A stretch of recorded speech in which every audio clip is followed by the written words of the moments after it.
and welcome back to our freshest installment of the series of Won't You Be My Neighbor, hosted by Friendship Community Place and Friendship Presbyterian Church. Today, I'm here with John Gawlik from the Gift Theater. And before John introduces himself and tells us a little bit about his own story and his role at the Gift, I want to just remind you all what we're about, why we're what we're up to in this series. We're hoping to deepen our sense of community and our knowledge about our neighbors, to suss out together where is it that we have some shared passion and dreams and ideas in our community, but to also address the really important needs and the places that we're hurting, and to attend to those. In today's conversation, I'm excited to think about the intersections of both the gifts and the needs of our community and how we can cultivate creativity in conversation with John. Some of our other conversations have tackled some of the hard topics of the need for affordable and accessible housing, for a need for a shared economy where we can all flourish, and also just the deep need to continue to build relationships with one another that can sustain even our differences and our disagreements. And so we will continue to weave some of those themes into our conversation today and in the coming weeks.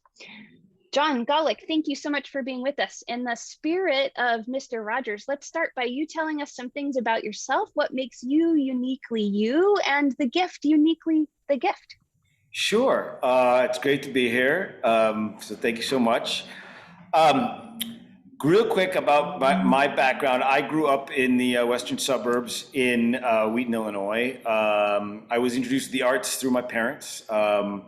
They were both avid arts goers, and I remember, you were talking about these questions, and I was thinking, like, what was the first memory I can recall that inspired me into this kind of storytelling? And Chicago used to have an international theater festival, so they would have groups from all over the world come in downtown and perform a show that they had been performing in their own country. It doesn't exist anymore, but I saw the Abbey Theatre out of Ireland's production of Beckett's Waiting for Godot, or Godot, depending on how you want to say it. And I think I was still in grade school. And so the kind of vast implications of the story itself were somewhat lost on me. Certainly it's way more profound now, understanding what it is. But I remember the scenic design. A giant moon was lit above this landscape, and these characters were there. And so the idea of longing and wanting and waiting for something to occur, and how that, depending on your outlook of life and existential darkness or not, or your own power, it was magical. And yet at the same time, right, it wasn't a linear, complete kind of story. It was dense, but it was very powerful. It was very moving, and it was magical. So seeing that kind of started the thought process and the journey that way. I didn't go to college for theater. I'm a history major, but I started then my journey through improv, and then started as an actor and a director, and I was an artistic director of a theater out in the suburbs for a decade, and I've been with the Gift Theater since 2003 as an ensemble member, and took over as managing director, handling the business side in 2016. So I really like all aspects of that. Both the business side of it is fascinating to me, but certainly I continue to work as an actor and a director in the community as well. More on the TV side now than on stage, but certainly, the arts by itself have had a profound impact on my life and its journey. Thank you. I love that. I love that visceral experience that you described of the story, the art of storytelling and theater really hitting you in the gut, and that being something then that you've drawn on. And I think that for me, theater in our communities, especially as we gather people in our communities to tell the stories of our communities or hear stories that are completely different from our lived experiences, it's really in our guts that we experience those stories, right? That they live sort of deeply in us. That's such a gift of the theater. in general. And so tell me about how the gift got its start and what its commitment is to this very particular community that we have in Jefferson Park and on the northwest side of the Sure. city. The founders of the gift are Michael Patrick Thornton and Will Nedved, who met as students at the University of Iowa in 2000. The official start date of the gift theater is 2001. The first show premiered December 6th, 2001. So our 20th anniversary is coming up this year. We're very excited about that. We're going to have a kind of a big birthday party celebration at the Copernicus Center. So mark your calendars for that. And Will lived where? Will lived from Iowa. He was from a small kind of farm town. Mike was from Jefferson Park, and Mike growing up here, going to school here, there wasn't a lot of arts available in Jefferson Park. And so when he got out of school, he was looking for an opportunity of where to start. He went through the School of Steppenwolf, met friends, met local actors, but felt, there was a lot of theaters on, pushed on the north side towards the lake, plenty there, but there was nothing here. So the idea of bringing arts to a community where there is no arts was a big kind of part of forming the gift here in Jefferson Park. So his parents were instrumental in those first years and continued to be, and they still live in the neighborhood, and Mike still lives in the neighborhood. And so finding, the storefront, we were at 4802 North Milwaukee, here in the corner of Lawrence and Milwaukee, which we actually are vacating for those. We've been here since 2015. And part of that was, it was also a storefront where there is an image that still exists of this, of Mike's grandfather, who was a police officer and who was a beat cop, standing in the doorway of the shoe store that the gift was in at 4802. So it's kind of a really great generational kind of connection to the area. And really being in a place where, there's a lot of blue collar, a lot of working class people here who sometimes get overlooked when being exposed to arts. And that's this kind of storytelling. And in the time that we've been here, the largest amount of subscribers come from the 60630 area code. So we've seen that grow really well, and that's why we're still here, and we're staying in Jeff Park. We're looking at developing another property in the area slowly but surely, but it is really important to be here. And it's in some ways, when the issues you're talking about and the issues that have gone on with COVID and with race and with how do we communicate with each other coming from different backgrounds is even more important to us. And looking at what we've done before and the stories we've told and how we've told them and who's been telling them certainly has been changing for us, I think probably since about 2015, when we really started looking at the organization and looking at how the stories were chosen and how we were telling them and what really sparks us. Because there's been such a hierarchy of how the organization has worked, and that's in one way we're looking at not doing that anymore. It used to be the artistic director decides the plays with input.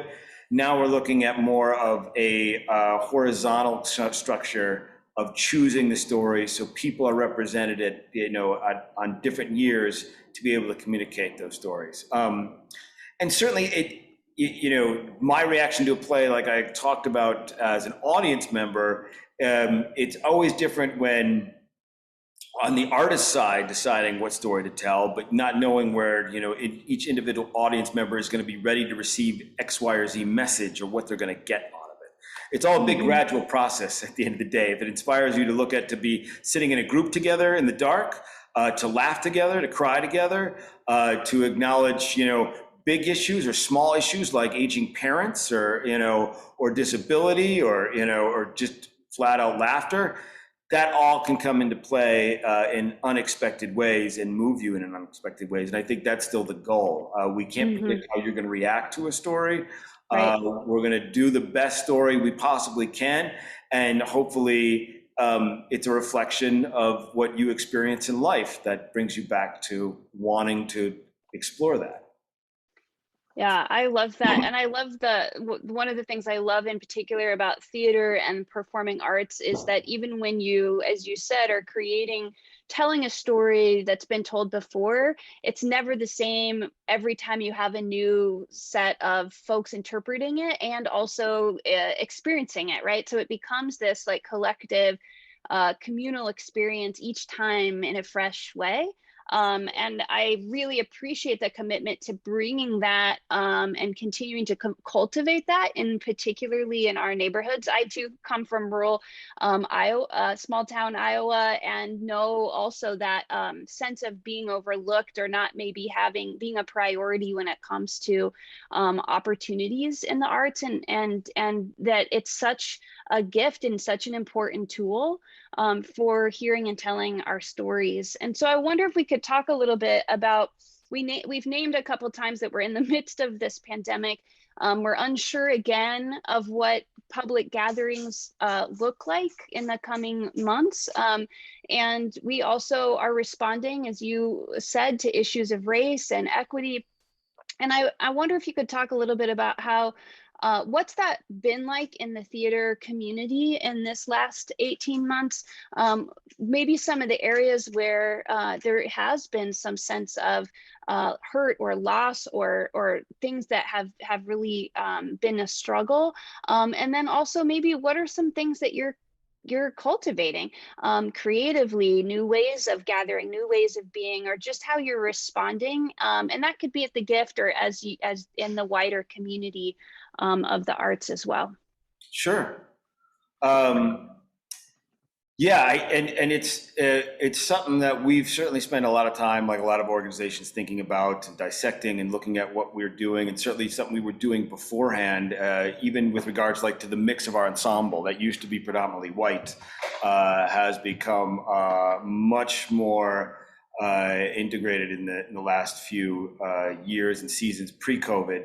But we all like bigger issues, and I'll kind of run through. Like theater by itself is a really hard business, right? It's so economically, and people going into it, and as actors, and there's an actors union, but there's also non-union actors, and just paying people is an issue. Paying people a respectable amount for coming in, and of course the minimum wage helps bring that in. But as that hits, all the costs rise, and it's a very narrow margin, and we have 45 seat theater. So all those things of how to figure that out it becomes a time to really explore how that looks. In different countries, there's a lot more support from the government as a whole. And you can also see here in our little world, there used to be a bar just a few stores down that went away. But we know we contributed hugely to their bottom line when they were here. And that's often overlooked with arts organizations, and how much really add to the community as a whole. Whether before show, after the show, and those things are vital. So any support that comes in really goes right back into employees, if you want to call them pockets, that way. So it is a real kind of transaction that can really help a community out at the same time. On the bigger issues of I think one of the biggest things we discovered or looked at is we used to think, and actors used to think, or artists like, hey, I'm doing the show, and the show could be complex, and the show could have a lot of issues. It could be about race or politics or something else. By doing the show, I am checking off my contribution to dealing with that problem. And when really you're not, that's the start of it, especially here. And the other side too is a lot of people who come into the theater already are very liberal and kind of also have a lot of the same ideas. It's rare that you do have someone maybe on some minor issues, but the bigger issues as a whole, people kind of are already thinking similarly. So that's something to look at and go, well, why do we do that? Or why do the stories do that? And why don't we have people with different kind of political views and needs come into the theater, and how do we address that, or how do we start those conversations? And a lot of times we say we let the play speak for itself. We don't try to tell you what the play is about. We don't try to say this is what you should think. It's not an educational process either.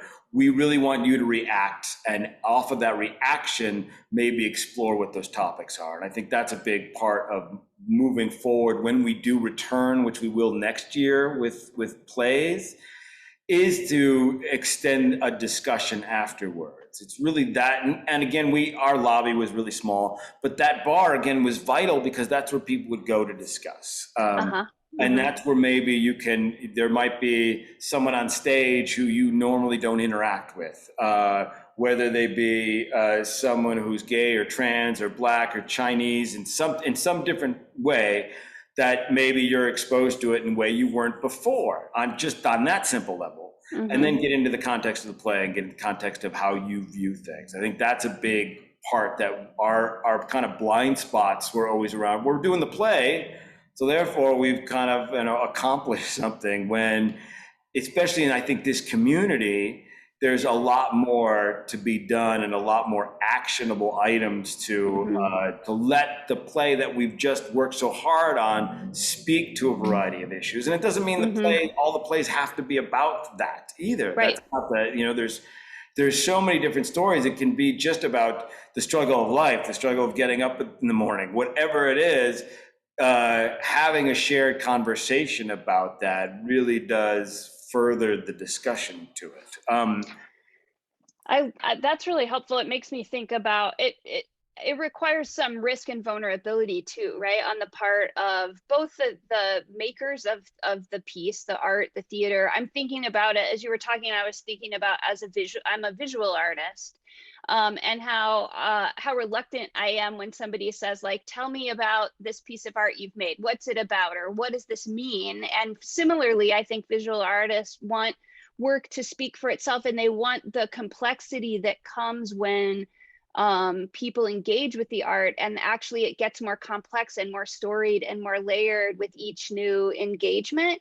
And I've also learned that it takes some courage as the artist to say, well, but this is what I was thinking about, right? Or these were the stories that informed it, or these were the images that I was trying to shake loose. And so here to offer at least what are some of the intentions behind it, right? And that's what I hear you describing, is to not be heavy-handed in what the art is meant to mean, but to be really clear about our own intentions of, like, what are we trying to cultivate in terms of a community conversation, or what pieces are we hoping that folks will wrestle with?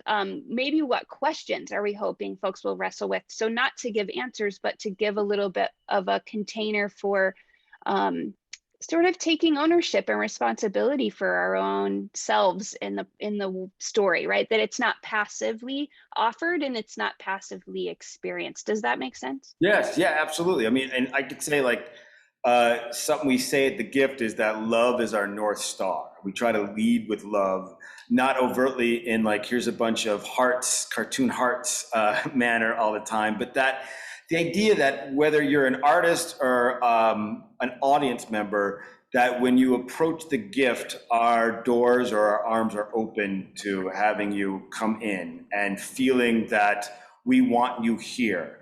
And that does take a lot of deliberate actions on our behalf to make that occur. So you go, well, what are you looking at? Are you looking at a wall that is all white people on an ensemble? Then you go, well, if someone of color is there, they're not going to be welcomed into that environment. Mm-hmm. So how do we look? And yet at the same time, that would say, well, someone who is of a different political view than us, to say, you're not, we want you to come in, and it doesn't have to be a hard drawn line.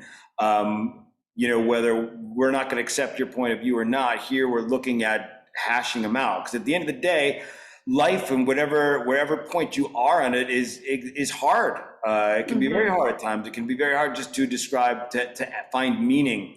And theater does that in so many different ways. And it touches on, and again, it's where you are at your point of life, or sitting there at that time of day, whether you had a great week, a bad week, or you lost a parent, or you're a new parent, or you're something. And I'm sure stories that are told have much more resonance now for me in hindsight than they did when I was younger, to interpreting them.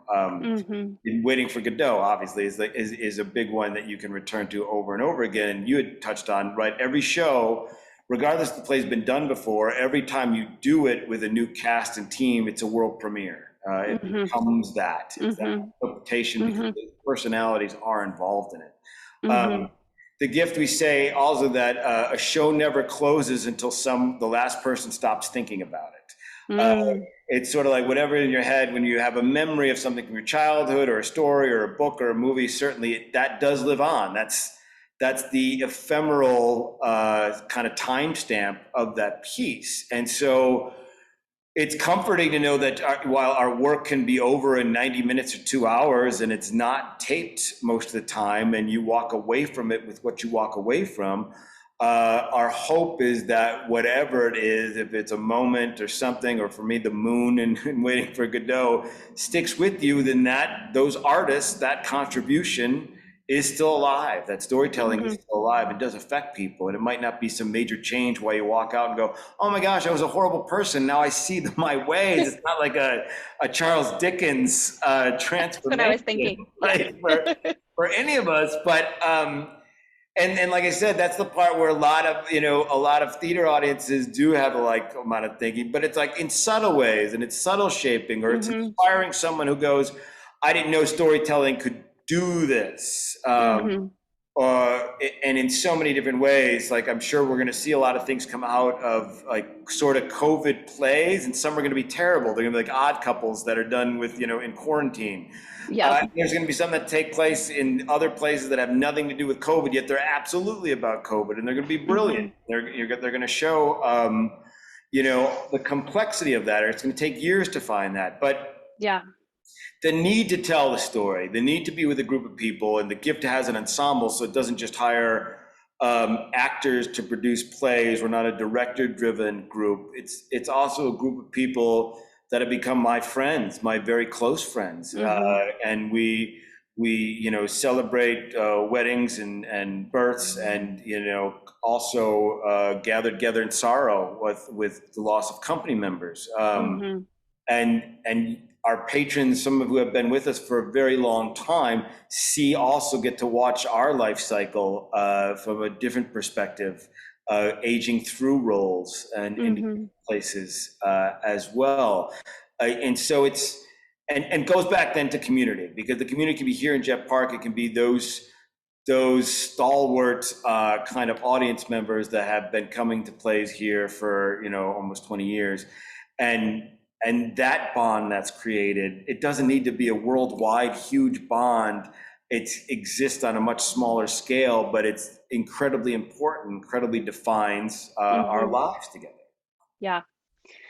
Yeah, there's so much that you've just said that I really resonate with, and I want to be careful and not conflate things that are different, but also name some really resonances that I have with what you're describing, because I think so much of what we try to create at Friendship Presbyterian Church and what we hope to create in Friendship Community Place is guided by some of the very same values that you've just named, that leading with love.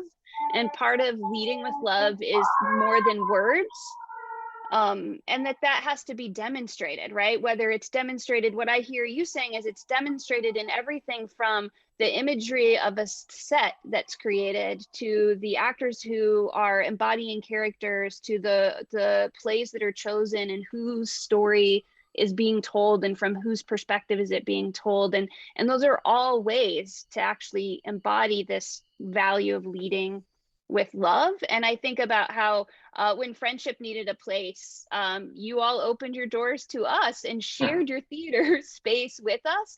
And we had some conversation about how some of the hopes for gathering people, whether around rituals or traditions, or around theater, which has its own set of rituals, right, and traditions, and that it really is this communal act, and it's a commitment to doing something collaborative and to creating a sense of bond.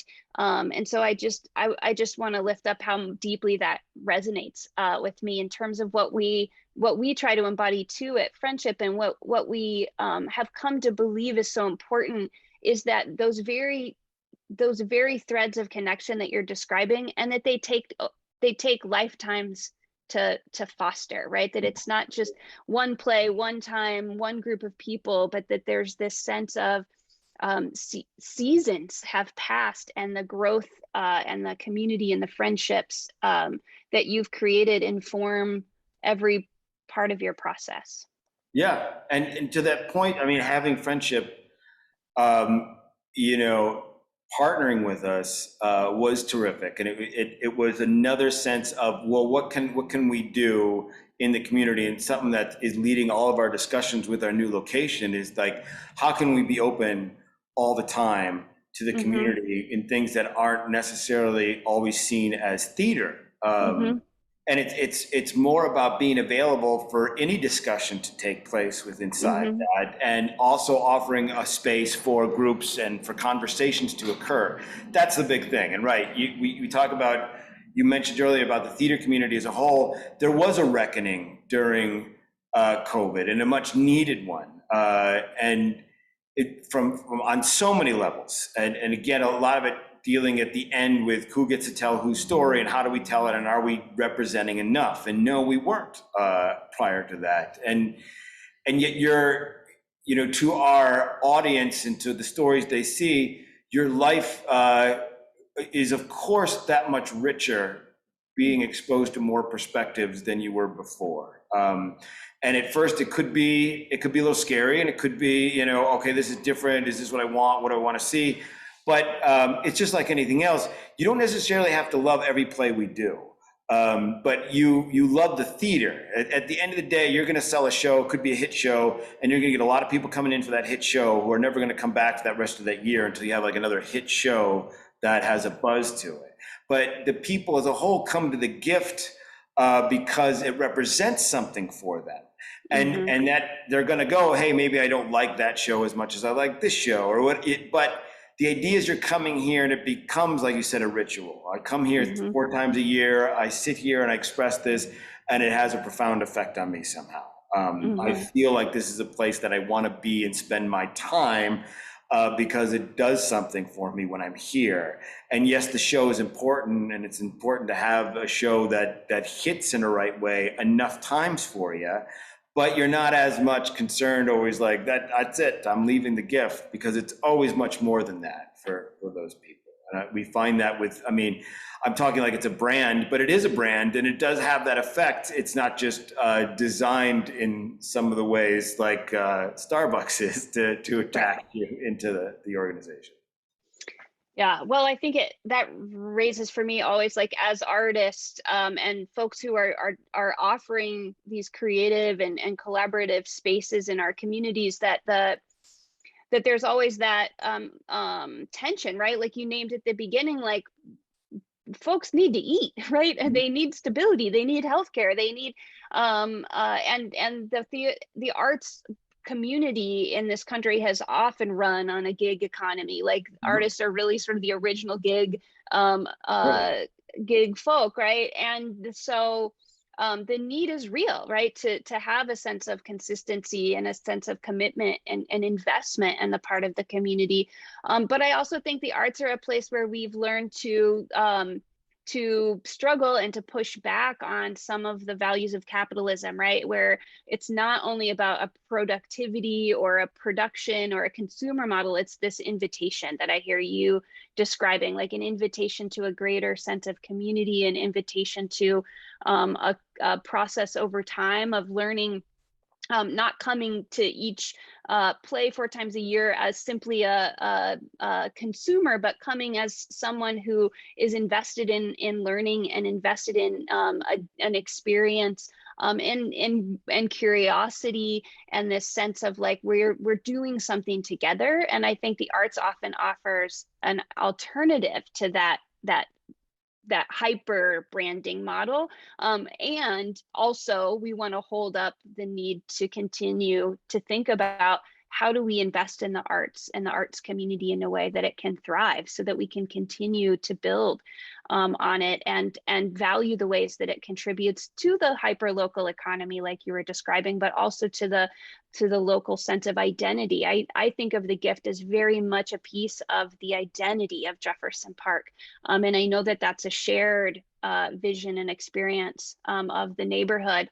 And so I'd love us to talk for a minute about where you all see, you've said a few things, but what's the future that you're hoping for? What are some things that you're going to experiment in the coming season, in the coming year, so that folks can be invited into that process and that Sure. practice? One thing that you were talking about that I want to touch on that includes some of this is that a theater, an empty theater or a full theater, is always about possibility.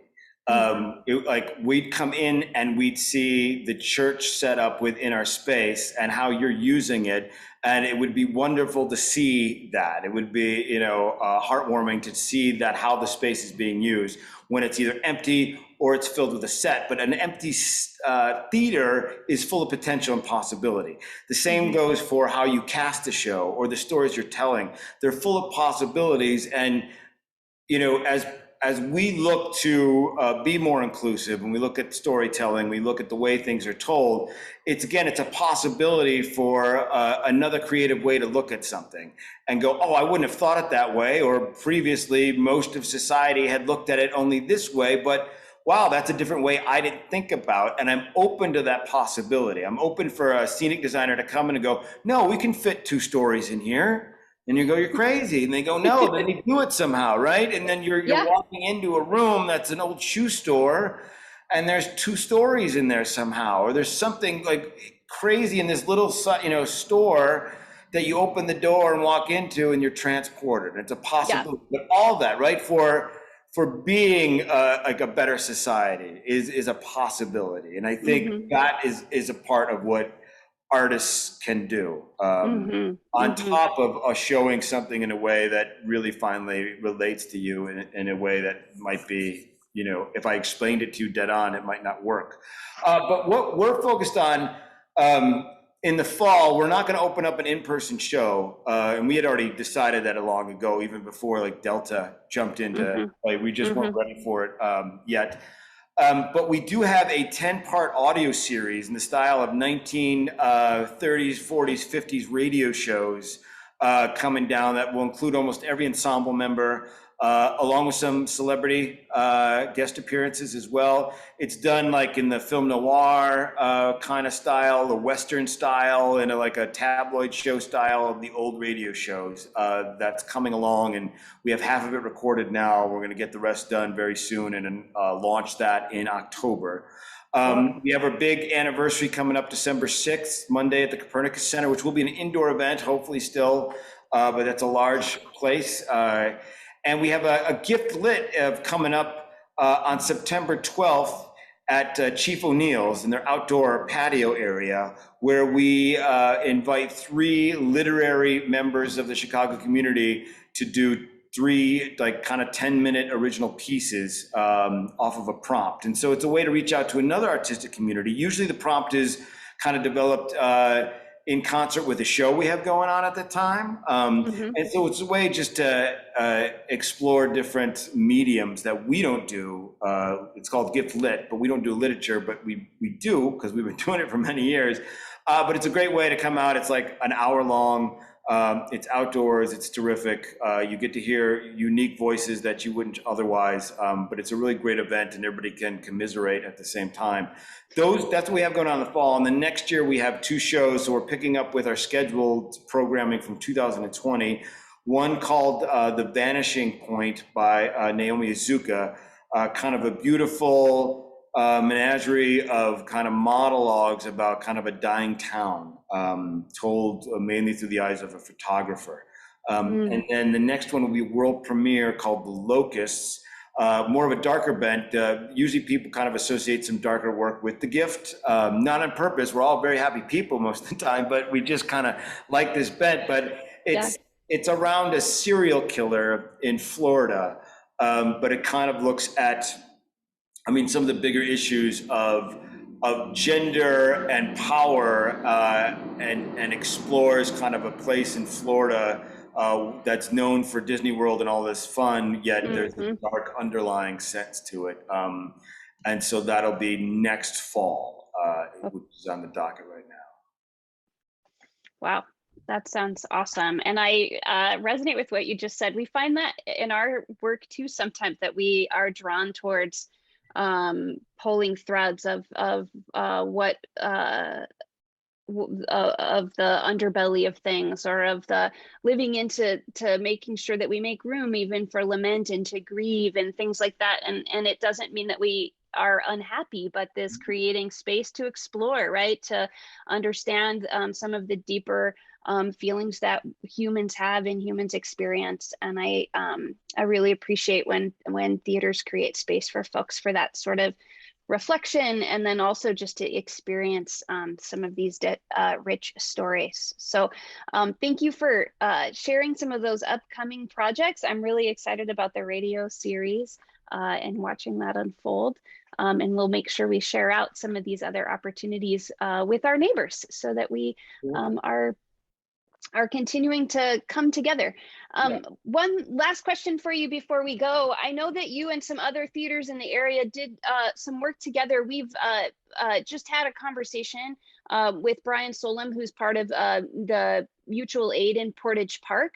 But I know that you all have been doing some of that as well. And I'd just like to have folks here, even in the midst of this time of having to make decisions as the pandemic unfolds, and to prioritize some of the issues and conversations that we've named. You've also been working collaboratively to help care for each other in the community and across the city. And so I just wanted folks to hear a little bit about that. Yeah, and something we are planning on continuing with, but we worked with we worked and did some food drives for like Brave Space Alliance, for Albany Park Food Pantry, and working with Albany Theater Project, Filament, to kind of have some great collection days. And we hope to continue with that. And at the same time of like, right, who else in our neighborhood, and how can we continue that on a more structured basis would be terrific, and something we're trying to explore as, again, built into the new space once we get there. But also like learning more about our neighbors. We've started a conversation with the Ho-Chunk Nation, who are just down the street from us, kind of adjacent to where we're looking at a new space, and having discussions about their organization and their representation and their people, and how do we exist in this neighborhood together, and how can we share stories, going back to storytelling together as well. Awesome. That's a collaboration I'm really excited to follow up on and to hear more about. John, thank you so much for your time today. I am just going to leave us with that beautiful value that you say you're led by at The Gift, which is that we lead with love. And I'm so grateful to find collaborators and partners who share that intention in really intangible ways. And so I am grateful for this conversation, and what I know will be future collaborations. Definitely. Thank you, Shawna. Really appreciate it.